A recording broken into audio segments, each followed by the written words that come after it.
네, 오늘 우리 무릎기도의 미카엘라님 모시고 송년 특집으로 인터뷰 한번 해보겠습니다. 안녕하세요, 네, 건보님. 반갑습니다. 네. 그 미디어 바벨론이라고 하는 글을 올려주셔서 제가 네. 되게 감명 깊게 봤는데요. 네. 우리가 이제 시간 관계상 좀 단도직입적으로 바로 얘기를 한번 시작해 볼게요. 예, 그러세요. 네, 예. 그 대충 잠깐 설명을 해보면 트위터에 한 3년? 3년까지 네, 3년. 하셨나요? 네. 아니 근데 그 트위터를 하시게 된 계기가 뭐 보통 예. 트위터 할 수 있죠. 근데 그 트위터 때문에 뭔가 하나님께서 나한테 이렇게 징계하시는 것 같다라고 느끼게 된 어떤 특별한 계기가 있으신가요? 제가 습관적으로 기도는 하고 뭐 말씀은 듣고 성경은 필사도 하고 하는데 근데 제가 사실은 그 하나님한테 집중했던 시간보다 그 3년 동안에 이 세상 뉴스, 세상 정치 세계 여기에 내가 빠져있던 그 홀릭한 시간들이 정말 하나님 보시기에는 정말 이건 최악의 시간이었던 거예요. 이제 돌아보니까 이제 그게 내가 너무 선을 넘었었구나 하는 걸 제가 깨달았죠. 그 트위터에 주로 그러면 가장 그 즐겨 보시고 빠져들었었던 주제가 주로 정치 쪽이신가요? 그렇죠. 정치와 한국의 현재 돌아가는 상황, 세계가 돌아가는 상황 이런 건데 이게 사실은 음모론적인 얘기들도 되게 많았어요. 아하. 그러니까 이게 이거 정말 이게 진실일까? 이게 거짓인가? 내가 중간에서 너무 이제 헷갈리는 거예요. 이게 근데 누가 나서가지고 야 이거 거짓말이야 할 수도 없는 거고 내가 판단해야 되는 건데 그렇죠. 근데 제가 어떤 때는 판단력도 조금 잃어버린 상태에서 막 그렇게 그 재미가 엄청 또 재밌더라고요. 막 끌려가면서 미친 듯이 끌려가면서 그게 시간이 3년이 딱 지나가 버린 거예요. 2019년이면 예, 한참 7월에 시작한 거. 문재인 전 대통령 그때죠. 예, 막 분노하고 막 그럴 때. 그렇지. 탄핵 이후에 그 충격이 그렇죠. 아직 사라지지 않은. 예, 맞아요. 네. 예. 근데 그게 너무 좀 어느 순간 균형을 좀 잃으시다 보니까. 너무 잃었어요. 너무 이렇게 넘어갔죠, 내가 이거 이러면 안 되는 지경에 왔는데 그 3년 동안 하나님이 나를 지켜보다가 그러니까 내가 쓰러졌을 때 하나님이 딱 그 말씀을 주더라고요. 야, 너 트위터에 집중했던 그 시간만큼 나한테 집중한 적이 있느냐 이렇게 딱 물으시더라고요.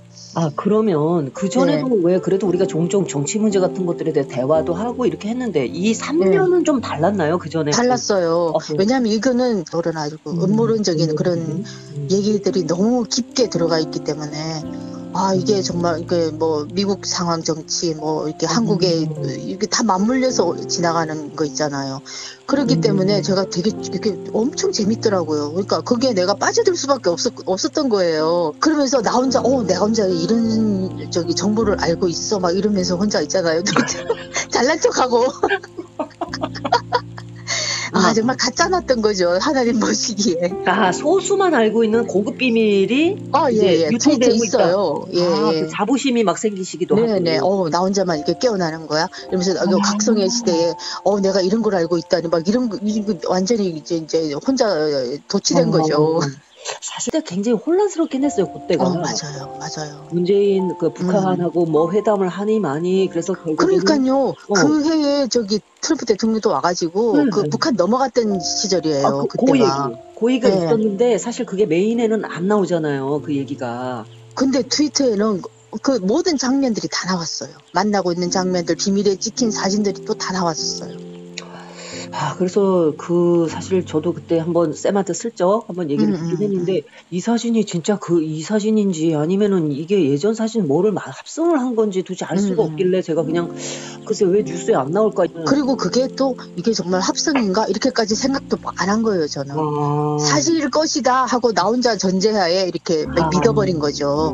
분별력도 없고 판단력도 거의 다 이제 뭐 너덜너덜 다 떨어진 상태였어요, 제가. 왜냐면은 이러면은 정말 그런 뉴스를 전하면서 좋은 날이 오겠구나 이런 식으로 저희를 이렇게 뭐라 그러나 심리전으로 빠뜨리더라고요. 괜찮을 것이다. 앞으로 좋을 것이다. 하지만 시간은 점점 지날수록 하나도 달라지는 게 없는 거예요. 달라진 게 없지. 달라진 것도 없고 그러면 내가 이건 뭐 좀 정말 이건 말려들은 건가? 이런 생각이 들면서 이거 정신 차려야 되겠다. 그랬을 때 우리 한번 모임했잖아요. 만나가지고.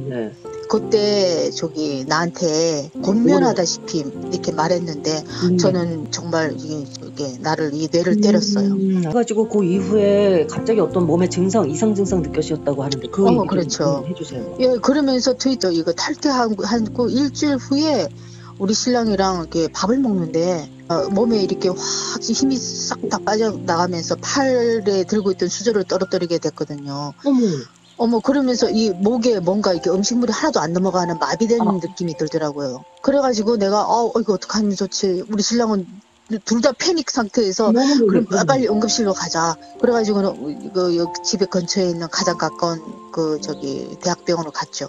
네네. 네, 가서 이제 모든 검사 뭐 다 받았어요. 뭐 뇌 검사에서부터 뭐 심장 혈전 검사까지 다 받고 2박 3일 입원하고 퇴원하는데 뭐 크게 뭐 이렇게 정확하게 그러면은 뭐 왜 잘못된 거지, 왜 이런 증상이 나타났지 이런 것도 뭐 이게 나온 게 없어요, 사실은. 네.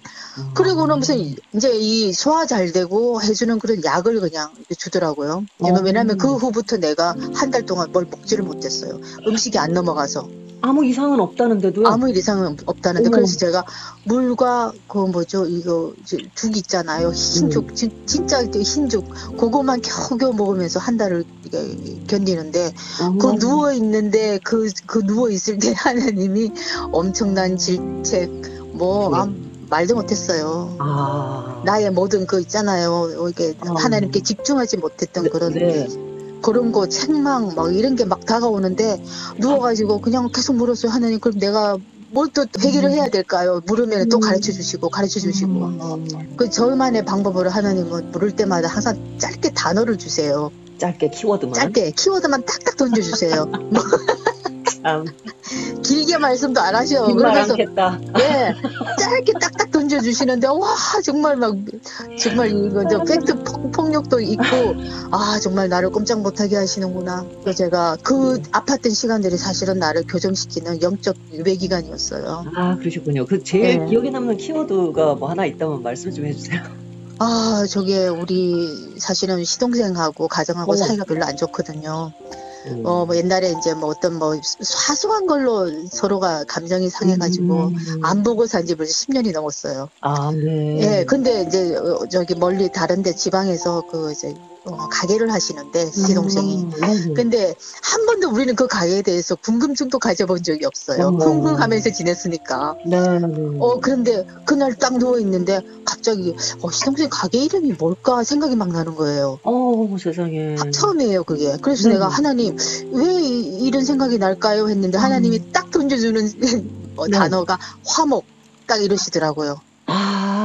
풀어라는 거죠. 예, 화목 딱 이러시더라고요. 그래서 이건 풀어야 되는 문제구나. 그래서 제가 추석 때 시동생한테 길게 장문을 보냈죠. 근데 그쪽은 풀든 안 풀든 어차피 나는 내 할 일을 한 거예요. 그리고 계속 기도하면서 기다리는 거죠. 그쪽에서 마음이 풀릴 때까지. 그러니까 먼저 사실은 문자로 손을 내미신 거예요. 예. 하나님이 그걸 원하시니까 해야 되는 거죠. 그리고 이제 내가 이제 또 어떻게 내가 60인생을 이제 시작하는데 살아야 되냐고 막 물을 때 하나님이 정말 간단하게 성경. 어떻게 살아야 합니까? 성경. 말씀을 읽어라 이거죠. 그래서 참. 아니 그런 거 보면 답은 참 우리 주위에 간단하게 있어요. 그럼요. 네, 그러네요. 우리가 안 물어서 그래요. 묻지 않아서 모르는 거예요, 사실은. 어려운 답도 아니지만. 그래서 내가 그 3년 동안에 내가 너무 이 마귀가 나를 참소하는 자리로 나를 계속 끌고 갔던 거예요, 사실. 쟤네들은 하늘법정에서 경찰 노릇하는 놈들이잖아요. 그건 그렇지. 그러니까 우리를 계속 증거 자료를 들고 이제 하늘 앞에 끌고 갔던 거예요. 그렇지. 나는 그걸 인식하지도 못했던 거죠. 너무 영적으로 무뎌져 있었던 거죠.